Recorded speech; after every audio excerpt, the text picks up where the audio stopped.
пета поредна година у нас стартира кампанията "Приеми ме на село", в която баби под наем приемат в домовете си внуци на заем от цялата страна. Домакин на инициативата е община Габрово, тъй като идеята се заражда от възпитаничка на едно от училищата в града – Виктория Йосифова. През 2012 година момичето описва в свое ученическо есе как мечтае да има баба и дядо на село, тъй като никога не се е докосвало до живота извън пределите на градската среда.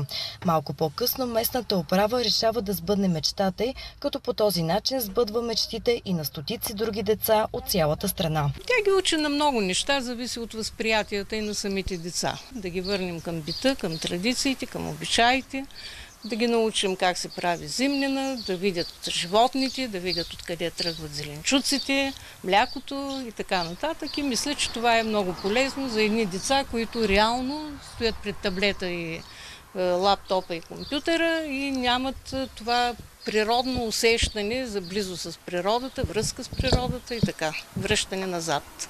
Тази година "Приеми ме на село" се провежда в 7 габровски села, като участие вземат над 100 деца и младежи от цялата страна. За трета поредна година старт на кампанията даде село Поповци, което по традиция приема най-малките мълчугани. За разлика от по-големите участници, те не остават да нощуват при бабите под наем, а след обед се прибират в Габрово. В момента децата са 10, приемните баби са 5 и се стараем навсякъде децата да бъдат приети добре. Действително си е голяма отговорност, особено за дечица между 9 и 14 години. Повечето баби под наем вече имат опит с приемането на внуци на заем.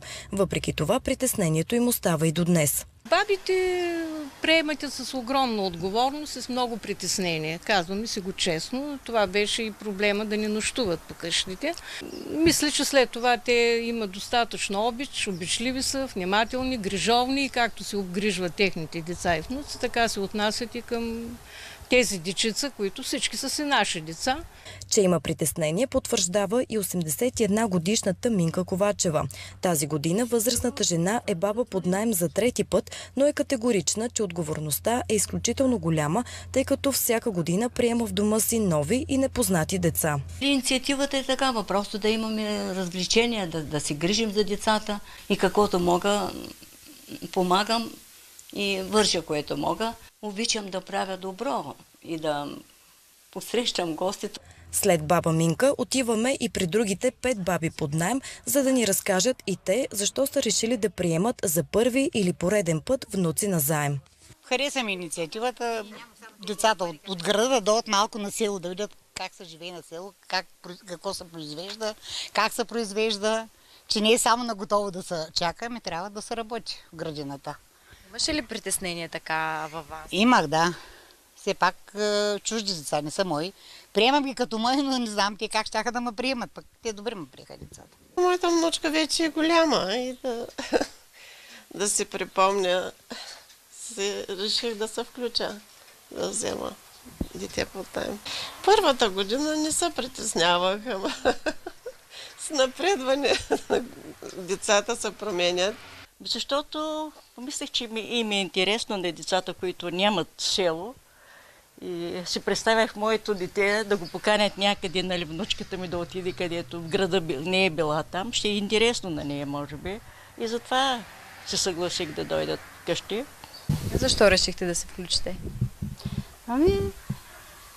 Да гледам две дечица тук от града. Направя разнообразие, да видят селото и те къде. И аз съм самичка пък, да ми правят компания. Решихме да подпомогнем начинанието на общината. Приятно ни е с децата, показваме им неща, които наистина не са видели в града. Постарах се да им правя закуски, които никога не са яли в техните си къщи. Престоят на децата при бабите под наем е 5 дена.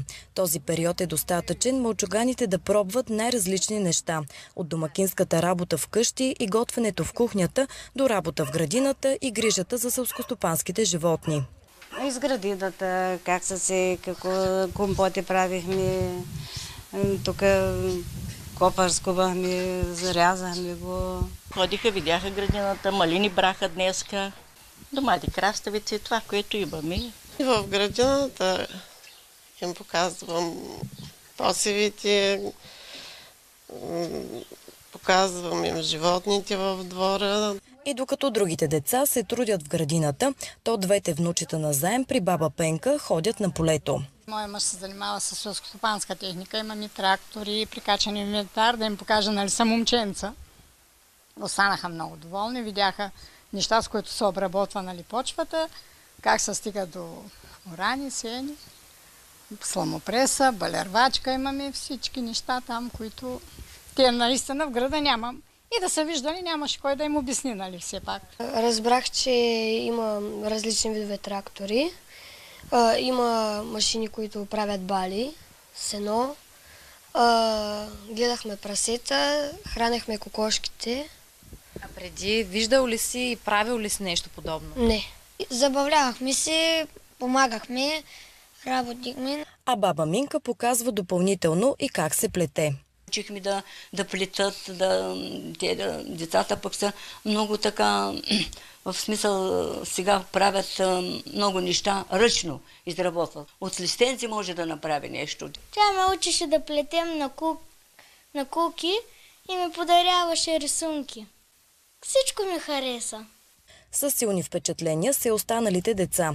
Казват, че чак сега разбират колко усърдна и трудоемка е работата на село и не съжаляват, че са опитали и научили нещо ново. Заради това е направено да помагаме, не само да играем на телефони и такива, нали, лаптопи и таблети. Бабите са добри, поливахме градината и правихме мекици, фили и събирахме яйца. Научих как се правят компоти. Видяхме едно куче, повинувахме го, играхме с него. Беше забавно. Много ми хареса как се правят компотите и където подкланяхме огъня. Така, противно на народната поговорка, който не работи, не трябва да еде, мълчуганите със сигурност си заслужиха вкусните домашни гозби. Най-много ми хареса, когато всички готвихме и се занимавахме с хубави неща. Какво готвихте? Ами, кифлички, много неща. Закуски си приготвихме заедно. След обедна закуска си правихме кифличките, които те правят. Самите те го направиха. Аз само им нагласих тестото, нали? Другото те го приготвяха всичко и го пекох аз.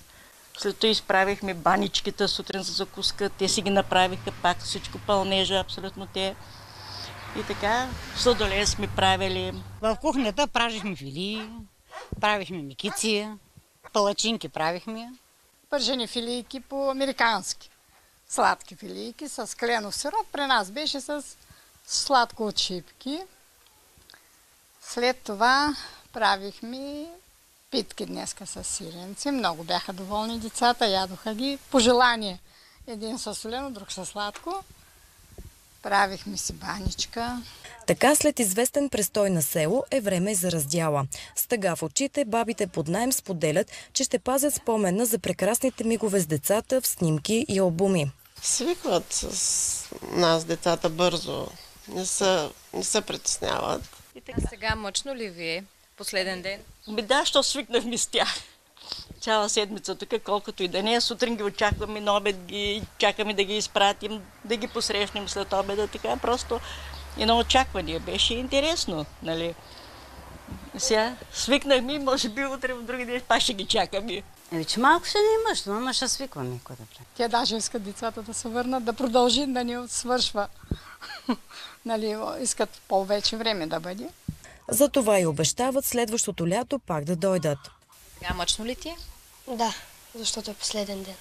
Би ли се върнал отново? Да. До година би ли се върнала? Да, бих. Да пробваш нещо ново, не по цял ден да стоиш вътре. Бих дошъл и до година. Да, доволна съм, даже и ми хареса. Доволна ли си? Искаш ли пак да дойдеш друго лято? Да, искам. Кампанията "Приеми ме на село" продължава и в останалите 6 габровски села с младежи до 18 годишна възраст, като ще приключи в село Новаковци в края на август.